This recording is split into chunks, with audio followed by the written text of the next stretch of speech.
Surviving the deadliest place on Earth is agonizing. Returning to absolute safety can be worse. When veteran Brendan O'Byrne returned from a brutal deployment in Afghanistan to the streets of New York, he found civilian life dull and isolating. He was home, but he felt completely disconnected.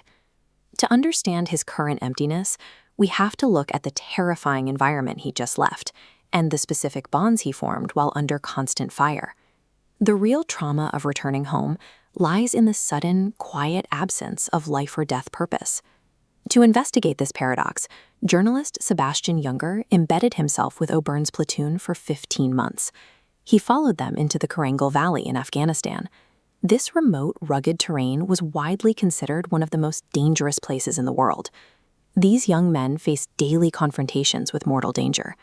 They lived on steep mountainsides in remote outposts built from dirt and sandbags, completely cut off from the outside world.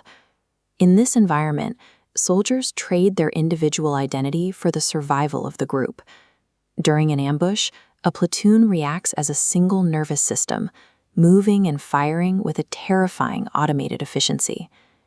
After months of near constant contact, the need to protect the person to your left or right replaces the self-preservation instinct.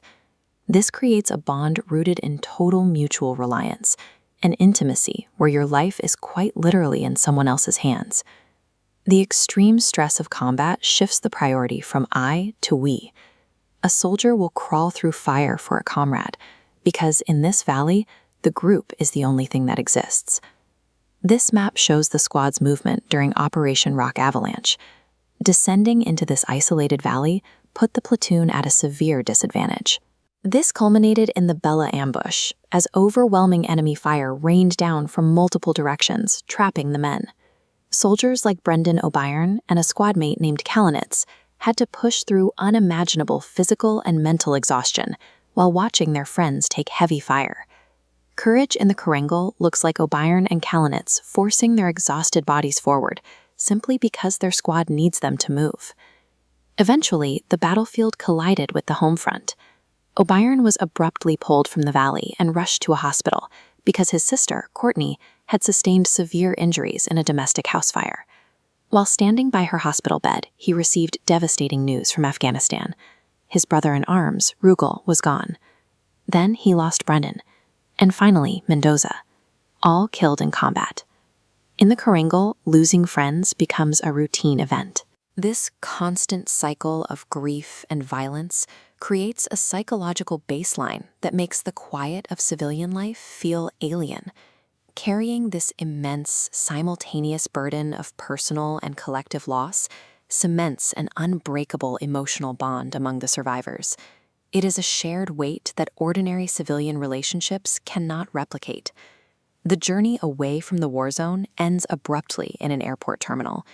This physical transition back to civilization happens in a matter of hours, but the psychological shift is entirely different. The physical danger is gone, but a new mental war characterized by intense isolation, anxiety, and nightmares has just begun. Veterans often feel a profound sense of absurdity when they return. Mundane civilian interactions replace the life or death dependency they relied on, making everyday life feel entirely meaningless. The struggle of returning home is rooted in that sudden loss. They are instantly stripped of the intense adrenaline rush and the deep brotherhood formed in combat. This is why soldiers miss the war.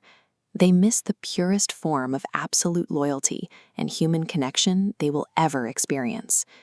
Junger's documentation of this deployment, including the acclaimed film Restrepo, captured this raw reality and brought the invisible scars of these young men squarely into public consciousness.